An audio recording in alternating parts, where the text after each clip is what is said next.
I'm Catherine Martinez. Let's talk a little bit about comedy horror and its evolution. Comedy horror is about letting you laugh at your fears, or fear what you laugh at, helping you get past the creepy, eerie feeling that someone's standing behind you, or the occasional boo that makes you giggle. As I go down the rabbit hole, I find myself at 1932, at a Universal picture called Dark Old House. It's creepy as hell.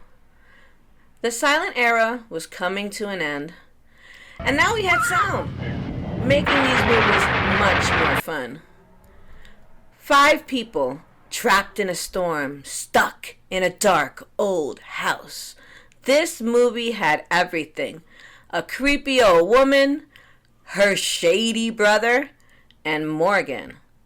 Morgan, a psychotic butler with a drinking problem who lets out their trapped, murderous brother Saul, who apparently they have locked in the attic.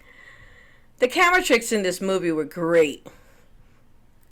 I like how they played with the shadows against the lighting.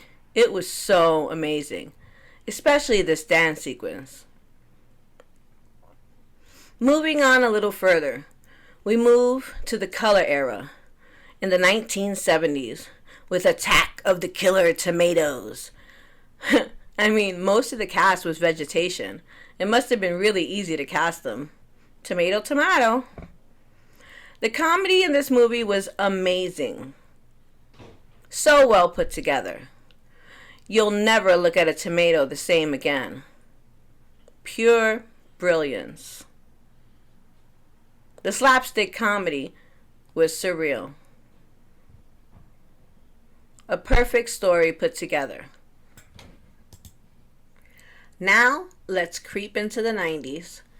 Part 3 of the Evil Dead series, Army of Darkness. Ash is the hero you aspire to be in an apocalypse. His resilient nature and kick first, talk later attitude is an attitude you would never see in the Star System era. And one of the best parts of the movie.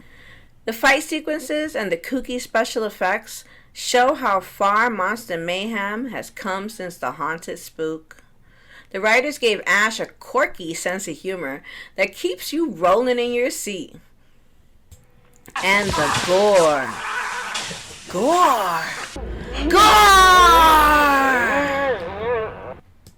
Finally, 2021. Willy's Wonderland, a 2021 American action comedy horror film directed by Kevin Lewis.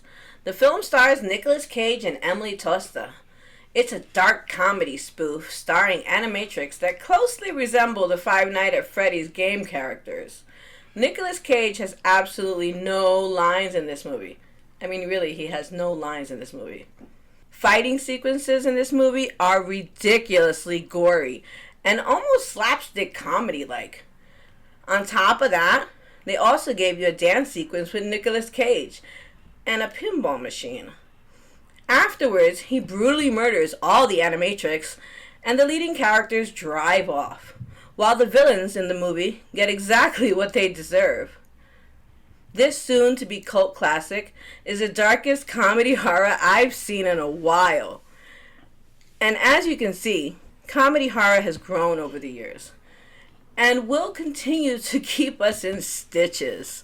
Thanks for watching. I'm gonna face them your face. Good, you guys, I'm going home.